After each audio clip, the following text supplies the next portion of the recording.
On s'en souviendra que le jour où il marque pour la première fois contre le Real, c'est aussi ce jour-là que le Real gagne pour la première fois à l'Etihad. De toute façon, l'histoire a toujours montré quand les deux clubs, celui qui marque en premier est éliminé à la fin.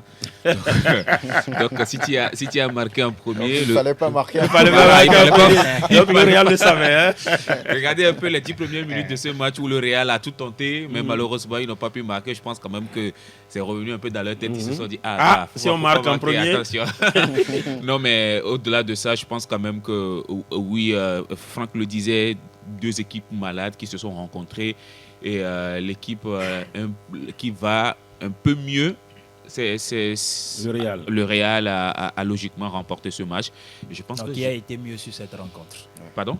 L'équipe qui a été mieux sur cette rencontre. Oui, l'équipe qui était un peu moins malade. Mais le Real est-il malade? Il est premier de la Liga. Est-ce que le Real est malade? Oui, le Real de Madrid est malade dans ce sens où vous prenez aujourd'hui... Ils ne jouent pas bien ou ils sont malades? Oui, ils ne jouent pas bien.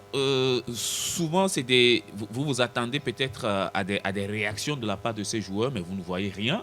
Dans un match où vous dominez tout et vous perdez 1-0, 0-1 face à l'Espagnol Barcelone. Ah, ça vous revient toujours. Ouais, c'est inexplicable. Vous n'êtes pas prêt à digérer. C'est inexplicable. Et maintenant, face à ce Manchester City, pour une fois, je pense quand même que je vais faire une très bonne émission aujourd'hui. Parce que je vais être d'accord avec l'homme. Et l'homme. Saint-Valentin fait de bonnes choses. Et pourtant, il est en noir.